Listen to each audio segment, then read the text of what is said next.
Hey everyone, this is Ayesha. Welcome to my channel. आज की हमारी स्टोरी आपके दिल को छू जाएगी, बट इसकी एंडिंग थोड़ी कंट्रोवर्शियल है। So without wasting much time movie की तरफ चलते हैं। मूवी स्टार्ट होती है एक बहुत ही फेमस राइटर क्लेटन हैमंड से, जहां वो अपनी न्यू बुक द वर्ड्स की बुक लॉन्च में अपनी बुक पढ़ के सुनाते हैं। यहाँ की ऑडियंस में एक लड़की बैठी थी, डैनियाला, जो क्लेटन की बुक और उसकी स्टोरी में कुछ ज़्यादा ही इंटरेस्टेड थी। खैर, वो बुक पढ़ के ये बताते हैं कि ये कहानी है रॉरी और डोरा की। आज वो दोनों एक बहुत ही बड़ी इवेंट के लिए जा रहे हैं और उन्हें जाते हुए एक बूढ़ा आदमी देख रहा है। इस बूढ़े आदमी का आगे बहुत ही रोल है, तो इसे याद रखिएगा। रॉरी और डोरा बहुत ही एक्साइटेड थे आज इस इवेंट के लिए। वो इवेंट में पहुंचते हैं और हमें पता चलता है कि आज रॉरी को बेस्ट राइटर का अवार्ड मिलने वाला है उसकी बुक द विंडो टीयर्स के लिए। रॉरी सबके सामने खुशी खुशी अवार्ड रिसीव करता है, मगर घर जाते वक्त वो काफ़ी दुखी नज़र आता है।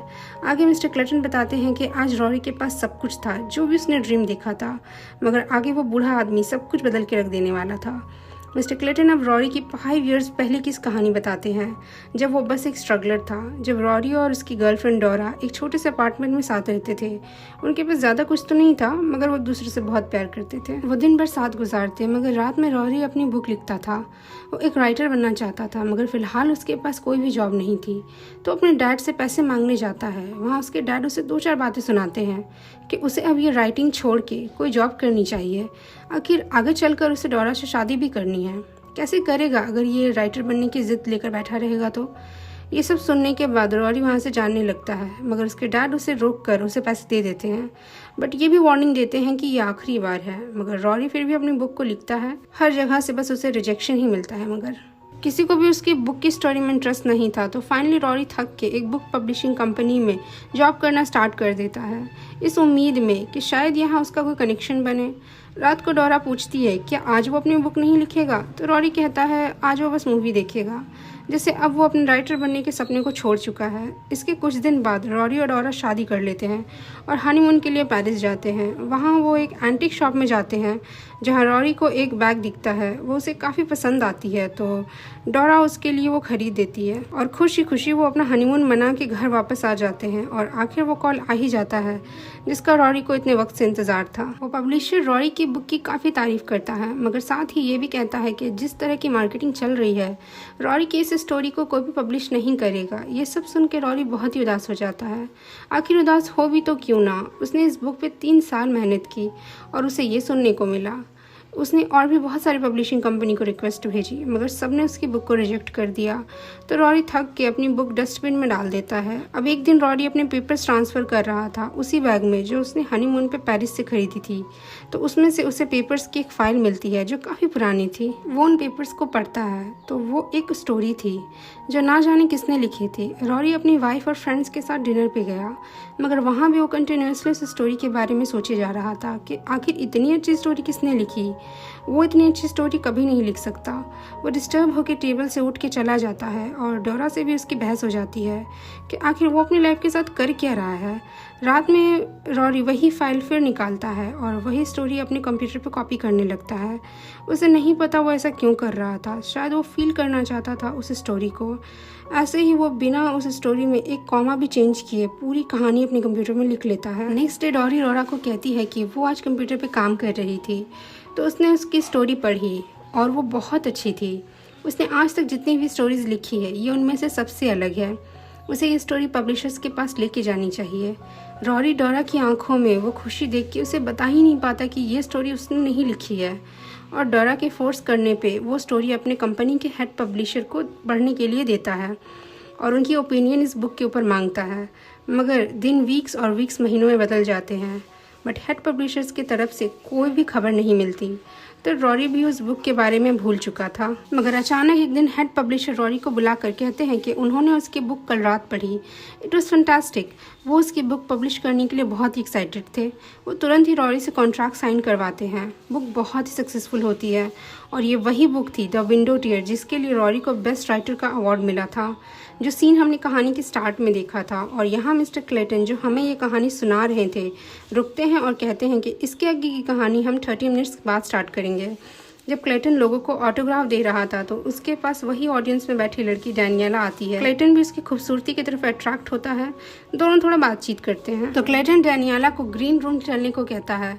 वहाँ डैनियला बताती है कि वो उसकी बहुत बड़ी फ़ैन है और उसे उसके बारे में सब कुछ पता है, उन्हें क्या पसंद है क्या नापसंद है, और उसकी वाइफ के साथ उनका कॉलेज टाइम से रिलेशनशिप था। इस पर मिस्टर क्लेटन कहते हैं कि वो और उनकी वाइफ अब अलग हो चुके हैं। इस पर डैनियला कहती है मगर आपने अभी तक अपनी वेडिंग रिंग नहीं उतारी।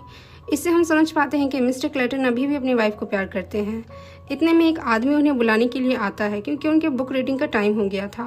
मिस्टर क्लेटन आगे की स्टोरी बताते हैं रॉरी को अवार्ड मिलने के नेक्स्ट डे का, जहां वो बूढ़ा आदमी रॉरी के ऑफिस के बाहर खड़ा होकर उसकी फ़ोटो न्यूज़पेपर में देख रहा था। वो रॉरी का पीछा करता है और पार्क में उसके बगल वाले बेंच में जाके बैठ जाता है। वहाँ वो रॉरी से हाय हेलो करता है और उसकी बुक की तारीफ़ करता है।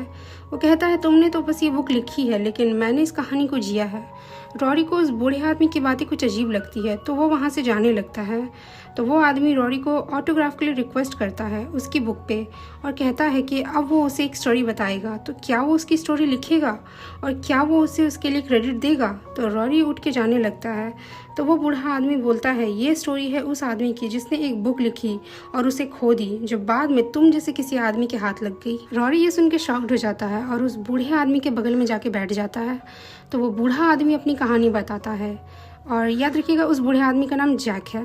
वो बताता है कि 1994 में जब वो 18 इयर्स का था तब वो आर्मी में एक सोल्जर था। वॉर के एंड में उसे पेरिस भेजा गया। वहाँ वो खदानों में काम करता और दिल बहलाने के लिए किताबें पढ़ता। वो किताबों में इतना खो जाता कि उसे ये दुनिया छोटी लगती थी। कहीं ना कहीं उसे भी एक राइटर बनने का ख्याल आता है। एक दिन उसकी मुलाकात होती है एक फ्रेंच लड़की सीलिया से। वो बस उसे देखता रह जाता है और यहाँ से शुरू होती है जैक और सीलिया की लव स्टोरी। सीलिया को इंग्लिश नहीं आती थी और जैक को फ्रेंच, फिर भी ये रिलेशनशिप बिल्कुल परफेक्ट था। वो दोनों साथ में बहुत ही अच्छा वक्त गुजारते हैं मगर अब वो आर्मी से डिस्चार्ज कर दिया गया था तो जैक को अपने घर वापस जाना पड़ता है। मगर पेरिस से जाने के बाद भी वो सीलिया और पेरिस को भूल नहीं पाता। तो वो सीलिया से मिलने पेरिस वापस आता है।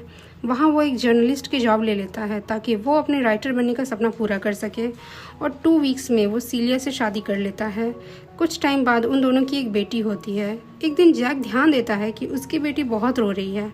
बाद में पता चलता है कि वो बीमार है और फिर उसकी बेटी की डेथ हो जाती है। सीलिया तो खुद को संभाल ही नहीं पाती और एक दिन जैक के लिए एक लेटर छोड़कर अपने माँ के घर चली जाती है। ये लेटर पढ़ के वो तो टूट ही जाता है और बहुत रोता है। फिर वो खुद को संभालता है और अब तक उसकी ज़िंदगी में जो कुछ भी हुआ वो सब वो लिखना शुरू करता है और उसकी स्टोरी का पहला पन्ना सीलिया का लेटर था। दिन रात की मेहनत के बाद 2 वीक्स के बाद वो अपनी स्टोरी कंप्लीट कर लेता है और सीलिया से मिलने के लिए जाता है और बुक को वो एक बैग में डालकर सीलिया के पढ़ने के लिए छोड़ जाता है। सीलिया वो बुक पढ़ती है और कुछ दिनों बाद वापस पेरिस आ जाती है मगर सीलिया जैक का वो बुक वाला बैग ट्रेन में ही छोड़ देती है और आगे चलकर यही बैग रॉरी को मिलता है। खैर सीलिया के आने से जैक बहुत ही खुश था। बाद में वो पूछता है उसकी बुक कहाँ है और काफ़ी ढूंढने के बाद भी जैक को बुक नहीं मिलती तो वो सीलिया पे चिल्लाने लगता है। यहाँ दोनों की बहस हो जाती है। जैक स्टेशन भी जाता है वो बैग ढूंढने के लिए मगर उसे वो कहीं नहीं मिलती। आगे वो बूढ़ा आदमी बताता है कि वो सीलिया को छोड़कर पेरिस से चला गया और फिर कभी सीलिया को नहीं देखा। वो ये भी बताता है कि वो बुक खोने के बाद उसकी कभी हिम्मत ही नहीं हुई कि वो एक वर्ड भी लिख सके और नॉर्थ में सेटल हो गया। वक्त बीतता गया और ये सब बातें बस अतीत की बातें रह गई जब तक कि उसने रॉरी की फ़ोटो और अपनी कहानी नहीं देखी। रॉरी इस पे बहुत शर्मिंदा था। वो कुछ कहता इससे पहले ही वो बूढ़ा आदमी कहता है ये मेरे वर्ड्स है, मेरी कहानी है और वहाँ से डिसअपॉइंट होकर चला जाता है और रॉरी उस बेंच पे ये सोचता हुआ रहता है कि ये उसने क्या किया। मिस्टर क्लेटन यहाँ पे स्टोरी रोक देते हैं और ऑडियंस को कहते हैं कि आगे की स्टोरी जानने के लिए उन्हें उनकी बुक खरीदनी पड़ेगी। मिस्टर क्लेटन हॉल में आते हैं तो डैनियला उनका वेट कर रही थी। मिस्टर क्लेटन डैनियला को अपने घर लेकर जाते हैं। घर पहुंचकर मिस्टर क्लेटन थोड़ा बहुत डैनियला से फ्लर्ट करते हैं और दोनों के लिए वाइन लेने के लिए आते हैं। डैनियला क्लेटन से आगे की स्टोरी बताने को कहती है कि रॉरी का क्या हुआ ओल्ड मैन के जाने के बाद। तो क्लेटन नाना करते हुए आगे की स्टोरी बताता है। रॉरी को बहुत ही गिल्ट फील होता है तो ड्रिंक करता है और घर आकर डोरा को सब कुछ बताता है कि विंडो टेयर उसने नहीं लिखी बल्कि उसने किसी और की मेहनत को इस्तेमाल किया है, वो झूठा है। डोरा ये सब सुनकर बहुत शॉक हो जाती है। उल्टा वो डोरा को ही कहने लगता है कि उसे पता था कि उसके ये वर्ड्स नहीं है, फिर भी उसने प्रिटेंड किया कि वो बुक उसने लिखी। इस बात से डोरा बहुत गुस्सा हो जाती है और कहती है कि सच में उसे लगा कि ये स्टोरी उसने लिखी है, भला वो प्रिटेंड क्यों करेगी। और कहती है कि क्या उसे एक बार भी ख्याल नहीं आया खुद का और उनका किसी और की स्टोरी कॉपी करने से पहले। और इतना कह के डोरा वहाँ से चली जाती है। रॉरी हेड पब्लिशर के पास जाता है और बुक में से उसका नाम हटाने को कहता है, मगर पब्लिशर कहता है कि इससे वो तो बर्बाद हो गई, साथ ही उसे भी बर्बाद कर देगा। पब्लिशर कहता है कि वो उसे ऐसी गलती करने नहीं देगा। रॉरी भी फिर वहाँ से चला जाता है। बाद में डोरा भी उसे समझाती है कि क्या वो अकेला है इस दुनिया में जिससे गलती हुई है, उसे ये सब भूल कर अब आगे बढ़ना चाहिए। इसके बाद रॉरी उस बूढ़े आदमी जैक से मिलने जाता है। जैक रॉरी पे बहुत गुस्सा था, उसे काफ़ी सुनाता है, लेकिन रॉरी उसे कहता है कि वो चीज़ों को फिक्स करने आया है। रॉरी उसे पैसे भी देने की कोशिश करता है, मगर इस पर भी जैक उसे बहुत सुनाता है और उसे यहाँ से निकल जाने को कहता है। तो रॉरी बहुत रिक्वेस्ट करता है, तो जैक शांत होता है और बताता है कि उसने सीलिया को एक और आखिरी बार देखा था। वो अपने हस्बैंड और बच्चे के साथ बहुत खुश थी और उसे देखने के अलावा वो वहाँ कुछ नहीं कर पाया। और फिर जैक कहता है कि उसने बस सीलिया की यादों में अपनी पूरी उम्र गुजार दी। जब तक उसे एहसास हुआ कि जिस स्टोरी के लिए उसने सीलिया को छोड़ा वो स्टोरी की इंस्पिरेशन खुद सीलिया ही थी, तब तक बहुत देर हो चुकी थी। और वो रॉरी को कहता है कि वो जाए और अपनी ज़िंदगी जिए, क्योंकि कुछ खो देने के बाद चीज़ें चाह के भी कभी वापस नहीं आती। तो रॉरी वहाँ से वापस आ जाता है और तय करता है इस झूठ के साथ जीने की। और कुछ वक्त के बाद जैक की डेथ हो जाती है। रॉरी जैक की बुक को उसके कब्र में दफन कर देता है और इस तरह जैक का सच भी हमेशा के लिए दफन हो जाता है। और क्लेटन कहता है ये थी द वर्ड्स की कहानी, बट डैनियला कहती है हर इंसान रात में सोता है। तो रॉरी को कैसे नींद आई इतना बड़ा सच छुपा के? डैनियला इस कहानी की एंडिंग से सेटिस्फाइड नहीं थी, वो क्लेटन से सच जानना चाहती थी। तो क्लेटन गुस्सा हो जाता है और डैनियला को बताने को कहता है कि तुम बताओ, तुम्हें क्या लगता है रॉरी और डोरा के साथ आगे क्या हुआ? तो डैनियला बताती है हो सकता है वो कभी भूल ना पाया हो, कभी लिख ना पाया हो सकता है उसका और उसकी वाइफ का डिवोर्स हो गया हो, क्योंकि जब वो एक दूसरे की तरफ देखते होंगे तो उन्हें सच याद आता होगा।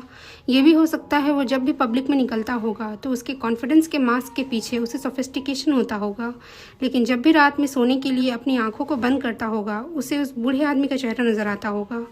तो इस पर क्लेटन कहता है हो सकता है उसे खुद का चेहरा नजर आता होगा और वो बूढ़ा आदमी बस एक कहानी हो उसकी।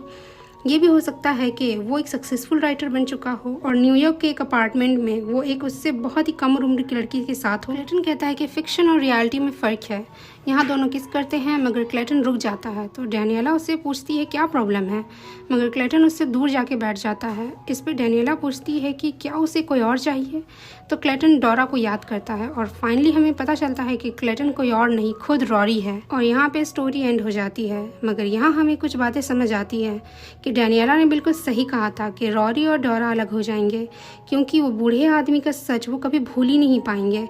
तो क्लेटन का भी अपनी वाइफ से डिवोर्स था, तो ये बात यहाँ प्रूव होती है कि क्लेटन ही रॉरी है। और रॉरी ने फिर से उस बूढ़े आदमी की कहानी चुराई, क्योंकि क्लेटन की बुक द वर्ड्स उस बूढ़े आदमी जैक की लाइफ पर बेस्ड है। और अगेन रॉरी / क्लेटन ने फिर से जैक को क्रेडिट नहीं दिया। स्टोरी पसंद आई हो तो प्लीज़ सब्सक्राइब माई चैनल, क्योंकि मैं ऐसे ही मूवीज़ लाती रहती हूँ। और बेल आइकन दबाना मत भूलिएगा। प्लीज़ लाइक एंड कमेंट कर दीजिए, इससे मुझे बहुत मोटिवेशन मिलता है। So thank you so much और अपना खूब ख्याल रखिएगा।